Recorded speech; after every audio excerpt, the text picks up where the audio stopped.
Hey gang, the Headley Group Real Estate Show is a video audio podcast designed to highlight and interview real estate professionals, entrepreneurs, and other fields alike. The mission of our podcast is to acknowledge people of color and show their successes, and in return, help our audience learn from them and pick up tips and tricks in building additional income. Hey ladies and gents, this is Mike Headley. We are back. Another great episode on the Headley Group Real Estate Show. Like I said, our whole goal was to highlight people, brown and black people that has that same energy that's in the business or surrounding the business. We got a young brother right here today who is doing his thing in the Austin, Texas market. A little bit about this brother, a little bit about him. This brother has a bachelor and a master's degree, very intelligent. This brother is an investor as well, and has some good experience that can help any buyer and sell out there. The name of this brother's investment business is called Dibia Views Investments. And the company he works on the real estate brokerage side is called Premier Team Real Estate. So let's give a warm welcome to Kevin Dibia in Austin, Texas. How you doing, brother? Hey, how y'all doing, man? Appreciate you, having me on the podcast. On this, it's always a good opportunity, and I'm glad to be here. Oh man, listen, brother. Like one thing about our show, we keep it real, and we reached out to him. We saw his profile. We said we think he would be a great fit in terms of what we see. Looked at his page, and I think the brother's a model also. So I do a little something. I'm in the industry, man. So I'm gonna do a little. That's awesome. That's awesome, brother. Well, in the end of the day, we are an extension of who we are, our brand and everything. So first impression is always that last one. So you're giving off a good one to bring on them buyers and sellers. Of course. Kevin, real estate. What was that driving force? One day you woke up. I don't know if you did it bachelor's first and master's or real estate. What was that driving force to make you want to get in the real estate game? Yeah, I actually got into the real estate game kind of late, but the drive has been there since I was small. So I grew up in New York, and when I moved to Texas, I had moved to Dallas. That was the first piece where it was the first indication that I wanted to do real estate. But my time, my pops and family, because it was, it's a commission based only type of field that was nah, we want you to, get your degree, stuff like that. But I guess the process of buying our first home in Texas, I actually enjoyed it. But I was I was a kid, I was 14, 15, and I was it would be cool if I got to do this. But my parents shut that down immediately. They're kind of just put that to the back burner type of thing. The second real indication where I knew I was nah, I definitely need to do this is when I actually bought my own house. So I bought my own house when I was 23. So it was 5 years ago, almost 6 years ago now. Mm-hmm. And yeah, just the process, because I was, as I was in college, I was getting ready to buy my own house because I just did not want to rent after I graduated. I wasn't planning on renting. And this is after my bachelor's degree. So yeah, once I bought my own house, I was okay, this is something I definitely need to do. But instead of just going right after it, because I had family issues, things going on back home, helping out my pops with stuff. Mm-hmm. I kind of kept it on the back burner type of thing. So it wasn't really till after I got my master's where I was literally tail end of my master's, I was okay, no, I'm about to go ahead and just get my license. Cause I was partly kind of doing the work as a realtor anyway, without having my license. Cause when I bought my house so early, I was helping out people friends and people asking me questions. I was doing all the work kind of pretty much for free. I didn't even realize I was even really doing it. But I was I was giving people all the knowledge and everything, especially the younger generation. Cause I was young, I was 23 when I bought my house, and a lot of people who had worked at the company I was at, they were hey, how'd you do that? How'd you, kind of teach me up, coach me up type of thing. So I had been doing it for a couple of years, and I was just okay, I need to make this official, and just do it. Brother, you said two things that stuck out. We're going to peel it back a little bit. You said you're from New York. I'm originally from Brooklyn, New York. Where you at? I'm from Queens. Queens, okay. To see, I knew it was something there, brother. That's what's up, Far Rockaway. Yeah. So and you took them talents down to Texas, huh? I took it. Look, it wasn't by choice, but it was, I was a young kid. So Got you. Yeah, so, New York is fast paced, man. So real fast paced, man. And they always say, really, if you can make it there, you really can make it anywhere. It's fast. Definitely fast. 23 years old, brought your first piece of property. Now, that's rare. Well, I think now people are jumping on that bandwagon, but again, it's still rare, 23. What you said, I didn't want to rent. You said, I'd rather focus on, I want to have home ownership. Where did that come from? Like, I want to own. Like, a lot of people to catch a little later on. What made you say I want to own versus renting? I don't want to be bogged down to a mortgage. Yeah, I wanted to own versus rent. I think my pops was the person that was kind of putting it in my head, like just all the benefits and everything of like having a home. And then the thing is, I was renting all throughout, college dorms and all that stuff. Correct. And I kind of had my own like apartment and everything, and just living with people and kind of like that experience. I was already in my head like, okay, like now when I graduate, when I get out of here, like that was like the primary mission, like was to get the house. So yeah, it had kind of been in my head really because of my pops was kind of digging it into me like subconsciously without me kind of really even knowing. So by the time I graduated, I was like, okay, like this is the mission. Like let's do this before kind of anything else. Got you. Bachelor's degree, master's degree. Does that correlate at all with your real estate, right? Does it, some people have a degree in art and next they're doing real estate, right? Two totally different worlds. Does that spill in together? It didn't kind of at first, but it kind of does a little bit now. I guess when I first started out, like my degree, both of them are in IT. So one's in management information systems and the other one, the master's is in project management. So I was doing that, and why I say that it kind of correlates a little bit was just the project management piece. And that's why I kind of was doing project management. That's why I wanted to get into it in the first place, because there's kind of project management in everything, if you really think about it. Correct. So kind of some of those skills, even though I was learning it from my IT side, those skills I kind of still use, for my real estate, on the real estate side of things as well. So that's kind of how it correlates. But I didn't want to be like knee deep in IT and be a developer and, I'm writing code. Like I wasn't going to be that guy. Got you. What, how long you been licensed? The people want to know. They said, okay, you bought a house at 23. How long have you been licensed? I've been officially a license for just a little over 2 years. But that's good though. And okay, this is good because now we're talking to you're not new, but again, you're not as seasoned. Right. The first 2 years, okay? Because I'm quite sure there were some rocky moments, right? Particularly that first 90 days, 6 months. If you have one of them, a rocky moment that the deal was like, is this going to close? But you got it to closing. Share that with us. Quick commercial break. If you're interested in a career in real estate or you're a seasoned vet, and you might want to change, new environment, you don't like the atmosphere you're in, the Headley Group Realty could be there to assist you with your career. What do we offer?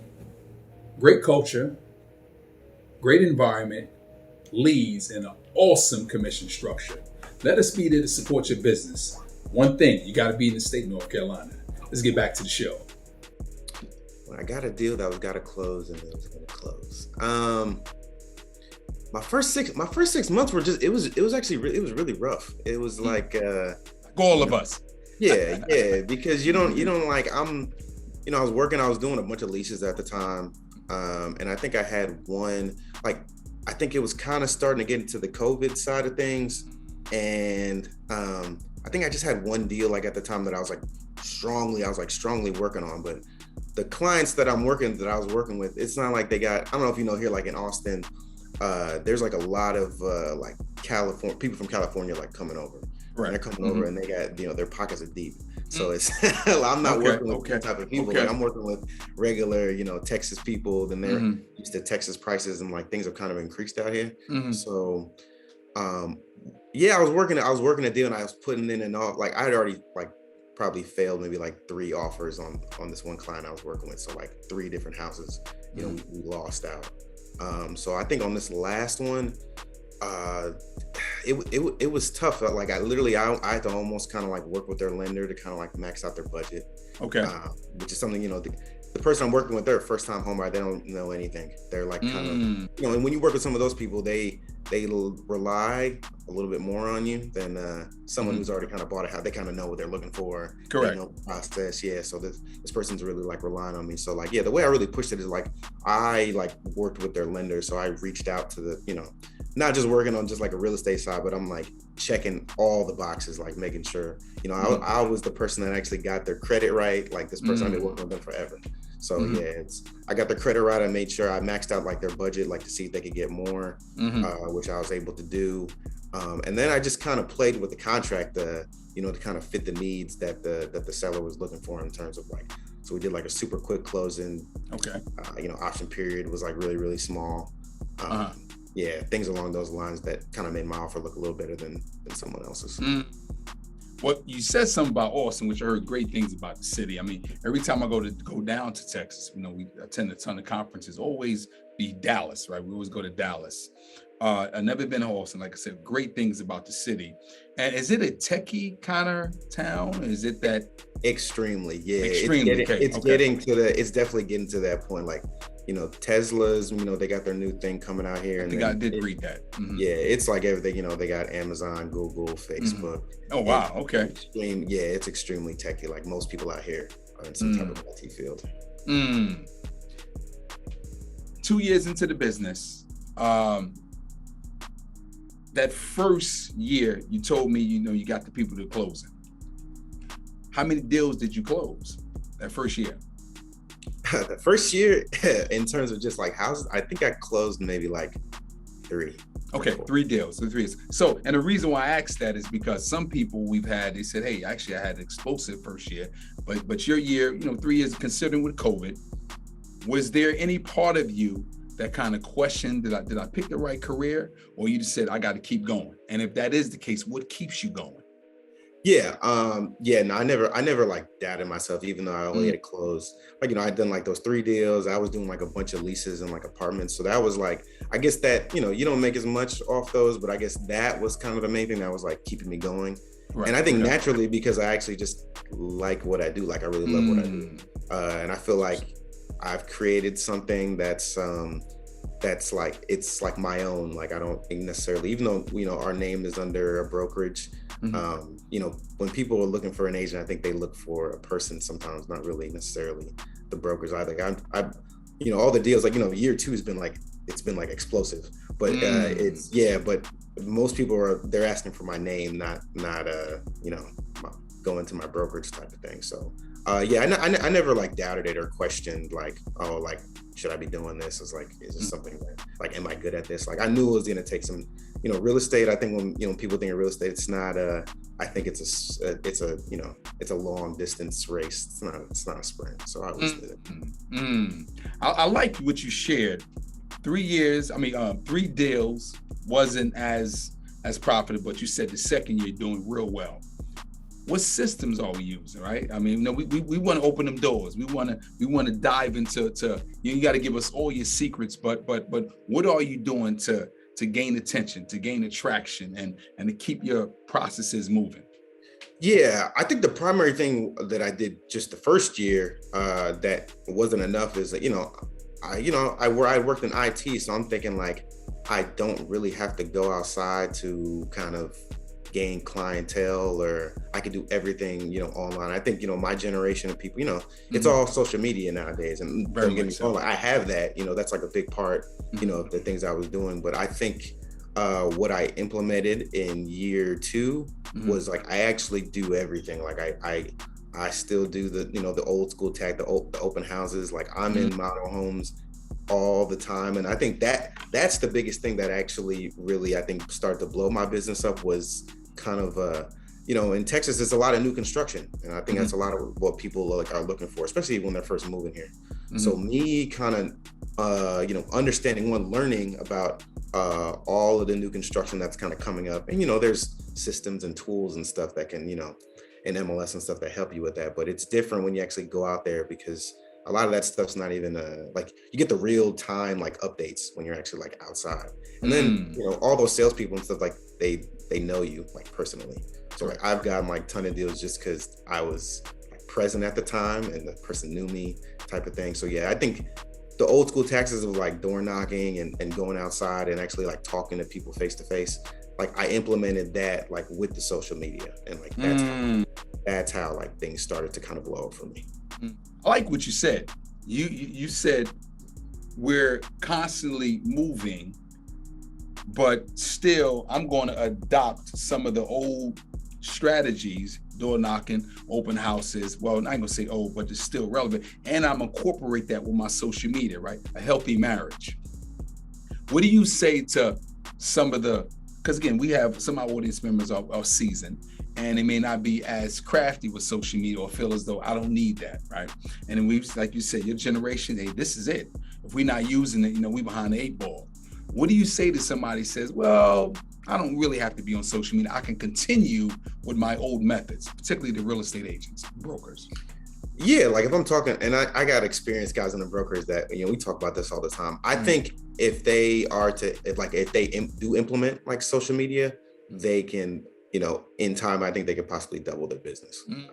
I think having that marriage between both like social media and like going out there like in person, I actually think is vital. Like I think doing both is of the most importance. Like, and I know some people like they, because they don't want to catch up, but social media is one thing I know it's not going anywhere. I think it's only evolving. Like it's always going to be there. Like, so it's one of those things I think that, even the seasoned agents, they have to eventually, adapt to if they want to, keep going type of thing. Kudos to you on that. And I just wanted to hear it from your perspective, because like you said, it's not going anywhere. Let's transition. Seem like you're a brother of education and information. You got the more you know, that you do better. What are you doing to continue to sharpen your sword in terms of trainings and getting the education, and this way just being in the trenches so you can get the advantage over the competition? Yeah, like I said, like my brokerage offers training like every week. So I always make sure that I'm always like training and I'm always getting the most recent updates of the market. That's like, I think the utmost about it. Like, as a real estate agent, you have to have you have to have the information. That's just hands down like what you need to do, and kind of stay current. So that's another thing that we always talk about too is, well, what's the current methods, when things are changing, kind of staying on top of those things. So, I read about stuff like that, even just online, just to make sure that, like if there's new methods and the way people are doing things, I always like look into it and kind of just see if it's best for me type of thing. So, it's consistently looking online, consistently, talking to others, having those conversations with like other agents, because at the end of the day, although some people look at it as, agents as like competition, I do actually feel like we're all kind of a family in a way. We're all sharpening each other's sword, and it's about the people. I don't think it's really a competition necessarily between us sometimes, even though some people, some other agents put it that way. I know some that like, they want to like hide their secrets and their, kind of what they're doing. And I'm pretty much, when it comes to real estate, I'm kind of just an open book. Like you can, what I'm doing, I'm willing to share type of thing. And the great thing about that, brother, is that you'll always be blessed, because what's for you is for you, regardless what it is. It's going to come, it's going to drop in your lap. And kudos to you on that. Always keep sharing. Hey guys, thank you for watching our show. We're going to interrupt you real quickly. We are in the business of referrals. If you know someone looking to buy or sell, residential or commercial, here in the North Carolina area, refer us. We really appreciate that. Specializing, right? Because some real estate professionals, and we get into the business and we say, now I don't want to do luxury. I want to do with foreclosures. I only deal with new relocation. Do you have a specialization, or you are all around guy? I would say the two things is, just regular like residential sales, but the big thing, is new construction. Like I mentioned earlier, that's like the specialization for me. If someone's looking for some new construction, it's like that's kind of like, that's my area, that's my ballpark. And people like refer people to me whenever like that's the case normally. So gotcha. New construction. Let's transition to the investments, right? You at an investment company. Is it wholesale and multifamily? Like what exactly are you diving in for your portfolio? Yeah, so right now I've primarily just been doing I have some single family like holds, So I got one right now, and then I got one that I'm actually closing on after this. So wow, congratulations. So yeah, awesome. That's how I'm dressed. Okay, got you. Awesome. Yeah, so I got one closed on to this, and then I did and then I did like a flip or two. That was it. Like, after I did the flips, like investing, there's a lot of places, there's a lot of things you could do in investing, and I kind of started to pinpoint kind of what I wanted to do was to have those holds. So I kind of wanted to do more burr investing kind of over everything. So that's kind of like where I decided. So I started doing primarily single family, and I kind of want to move to the multifamily space eventually, like once I get enough places or get kind of comfortable. So you said the bird method, right? I know what it is. So let the people know, what exactly is the bird method? Yeah, the bird method is when you buy, you renovate, you rehab, renovate, and then you pretty much put it back on the market, and you just literally just keep recycling, doing this thing the same way. Get to pull out your money and just do it again. So pretty much that's kind of what I wanted to do. I feel like in terms of a long term, like in terms of real estate, I think that's the area I feel like that builds the most wealth. And sometimes it doesn't bring the most cash flow, depending on what property you decide to end up buying. But yeah, I think that for me, I think that's the best real investment method, at least for me. So far. Okay. Question here, and again, I don't know if this could be like, I never had to do that before, but I got to put it out there. Have you ever had to fire a client, right? And be okay with it? Fire a client? Yeah, yes. We all have. Yeah. Now that you bring it up, yeah, I've actually had to fire. I think maybe like two or three. I think. 2 or 3. Okay. Yeah, and I think it's just like I said. As agents, I think our time is valuable. So like, if it's one of those things where I start to feel like we're kind of running around in a circle. I think I had the client. The reason why I fired him because I think he just didn't the trust wasn't really there, like between us, even though we were working side by side. We were working for an extremely long time. Okay. But it just got to the point, I think they were just more interested in just looking at houses than actually buying one. So, so that was when I was like, look, when things actually get serious, let me know, but I'm not going to spend my time just showing you guys houses you guys are not really like ready type of thing. Yeah. Licensed 2 years, you had to look back over your shoulder, and you said, 2 years ago, if I had to change 3 things or 2 things, what exactly would you change to help your business today? Yeah, the first thing I would change, like we kind of talked about, was to just start implementing one, like all the methods, like I said, from like social media and like the, like kind of going out and doing that, like doing that from the start. That'd be like one of the first things I would do. Because I think I probably wouldn't have had such like a down first year if I feel like maybe I would have like started off kind of booming a little bit. The second thing is pretty much to, like, I try not to have too many regrets, but the second thing is really just to start earlier. Like if I didn't, start 2 years ago, and I started when I first bought my first house, and that was like 5 years ago, I would have been like a 7 or 8 years in. And like, who knows where I would have been now instead of just the 2 years. But I think when I think back, I think those are the primary 2 things. The 2 things that I'm like, I probably should have done that. Got you. Yeah. What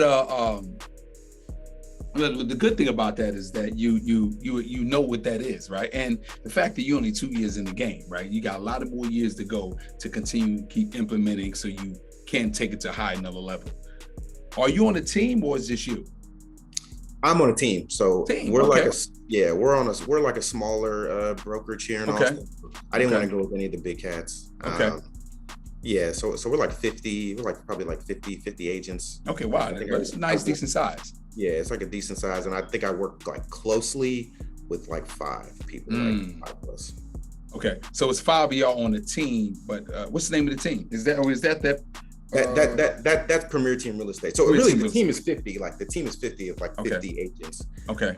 And then it's almost like not necessarily like like we're broken off into teams, but I just got super close with these 4 other agents. So like the 5 of us are like consistently, although we're all like a team of 50, we have like breakout sessions where we kind of like discuss things as well. Nice. So you brainstorm. Yeah, we brainstorm like ideas. Yeah, ideas of like what we're doing. Like, it's sharing amongst the group of 50. And then, we always get down into like our 5 people and we get into details on like, kind of like action items, kind of, right. Okay. I think in those meetings, people discuss what they're doing, but there's no real like, hey, like, okay, what's the next step? Like, how are we gonna, Correct. Yeah. Correct. So we break it down a little bit more in those meetings. So some people are not saying that they're selfish, but very more forthcoming with information.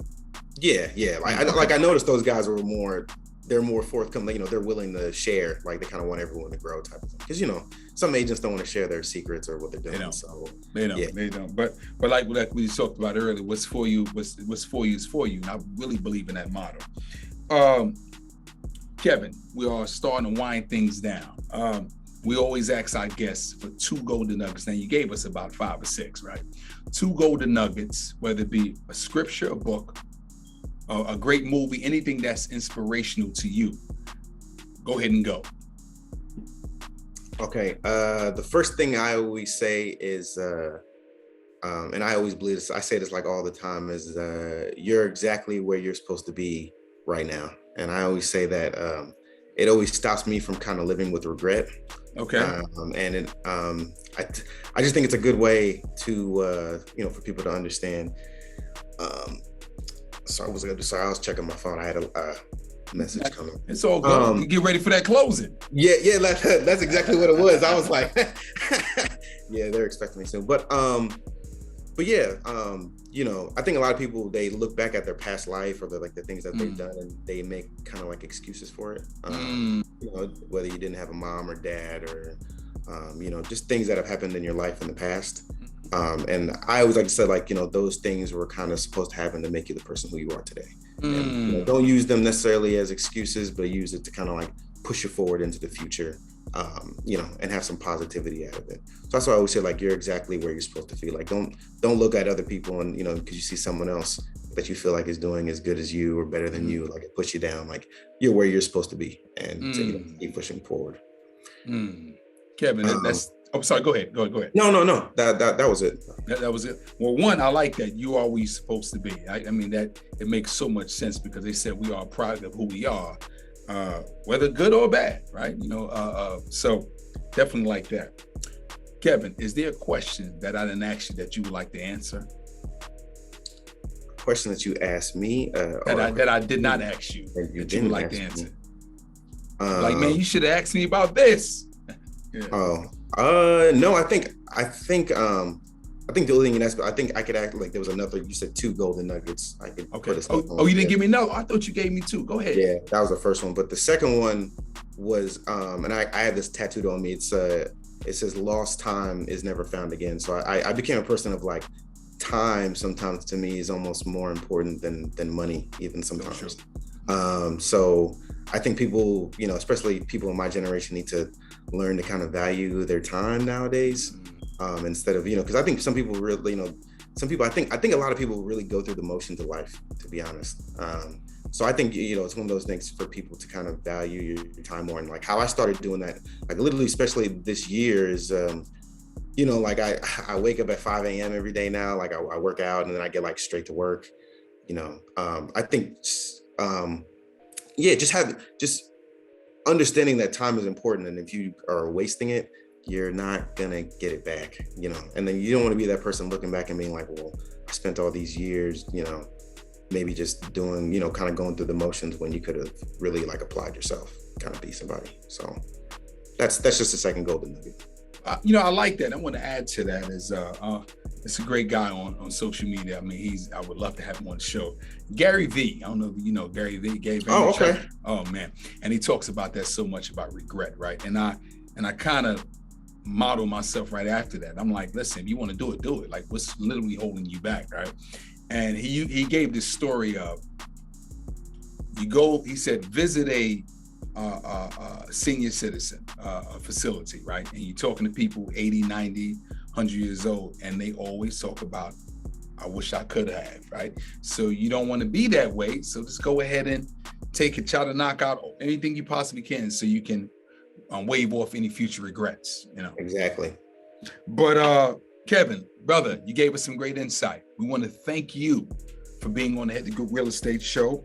Kevin with Premier Team Real Estate in Austin, Texas, and the name of his investment company is called Dibia Views, owner of Dibia Views Investments. Like I said, in Austin, Texas. And brother, we thank you for being on our show, and we'll see you all next time on Headley Group Real Estate Show. Hey gang, I hope you really enjoyed that show. Our guests provided us some great tips and insight, and please support them on all social media platforms. And while I'm saying that, support us on all social media platforms, and don't forget, watch the entire video on YouTube. We'll see you next time.